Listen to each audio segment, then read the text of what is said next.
The room was small. The laptop light cast long shadows on the wall. Two sets of hands on a glowing keyboard and a controller close together on a wooden desk. Liam held the controller, thumbs moving in a familiar rhythm. Across from him, Maya's laptop glowed with lines of code. A half-empty bag of chips sat between them. They were quiet, lost in the world they were building pixel by pixel. Then Liam laughed, a soft sound that broke the silence. He pointed at a glitch, a character walking through a wall. Maya smiled, and her fingers flew across the keyboard to fix it. This was their ritual. This was their dream. They were not just partners, they were friends. Their friendship was built on shared memories, inside jokes, a mutual love for old 8-bit games. Their meeting was simple, almost forgettable, yet it changed everything. It was in a crowded university library, a place filled with the rustle of turning pages and the low hum of stressed students. Liam was sketching monsters in the margins of a textbook. Maya glanced over his shoulder and recognized the style from an obscure fantasy game they both loved. A conversation started, hesitant at first, then flowing like a river. They discovered they spoke the same language: game mechanics, level design, narrative arcs. It was a language few others understood, and in finding each other, they felt less alone. They decided to make a game together, not as a business plan, but as a continuation of that first conversation. Their shared passion was the engine.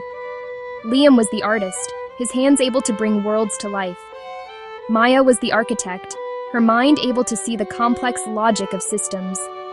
Where Liam saw color and emotion, Maya saw structure and possibility. They wanted a game that valued quiet moments and emotional depth as much as exciting action. Making a game is not one big act of genius. It is 1,000 small, patient tasks performed over and over again. For Liam and Maya, the work began with a blank screen. Liam would draw a single tree. He would spend hours on it, adjusting the curve of its branches, the texture of its bark, the way the leaves caught the light. Maya would write the code to make it real. Leaves rustling in a digital wind, a shadow stretching with a digital sun. One tree became a forest. Their days blurred into a cycle of creation and revision. Write a piece of the story, then play it, then rewrite it. They would design a puzzle, test it until they were frustrated, then redesign it to be more intuitive. Failure was a constant companion, not the end. A crash was a clue. An awkward animation was an opportunity. They learned that making art is a conversation with the work. You try something, it talks back, you listen and adjust. The work was relentless. They lived on cheap pizza and strong coffee. Sleep became a luxury. Their apartment was a mess of wires, notebooks, empty mugs, hours of silence, then a shout of triumph. These small victories were their fuel, little sparks that kept them going. It was hard and lonely, but they walked it together.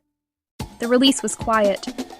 They uploaded the game to a small online platform with little fanfare. They sent a few emails, posted on a few forums, then waited, hearts pounding. For days, only silence. They refreshed obsessively, watching numbers tick up by single digits. They feared their dream would disappear into the vast ocean of the internet. Then, a spark. A popular streamer with a small, dedicated following found their game. He cried at the sad parts. He cheered at the triumphs. The chat exploded. "What is this game? Where can I get it?" A clip went viral, then another. Silence was replaced by a roar. Articles were written. Videos were made. Sales climbed by thousands, then tens of thousands. Fame was a strange, disorienting light. Calls poured in. Journalists, publishers, companies. They were invited to interviews and conventions. Strangers said the game meant so much.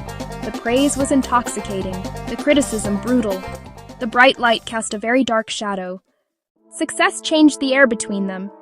The easy laughter, shared smiles, were replaced by tense meetings and careful words. Conversations shifted from character arcs and level design to contracts, merchandise, media appearances. Money became constant. A large publisher made them an offer, a life-changing amount of money, to buy the game and the studio. But it came with strings attached. They would lose creative control. The offer became a wedge. Maya saw security, a reward for hard work, a bigger team, more ambitious games, a practical path, a chance to finally rest. Liam saw betrayal. The game was their story, Alara's story. Selling it felt like selling themselves. He feared a franchise would strip its soul. The disagreement wasn't explosive, a slow fracturing. They started deciding things alone. Maya met with publishers. Liam worked secretly on a small project, the silence filled with resentment and hurt. The work that once brought them together now stood like a wall. Their friendship was cracking under the weight of success. The break was not the end. The game lived on, refusing to let them forget. Messages reminded them this was an act of connection. The quiet heart still beat.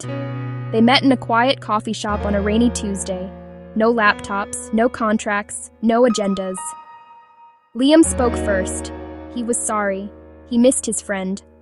Maya showed a new drawing of Alara. Older now, kind. She was sorry too. Repair wasn't one talk.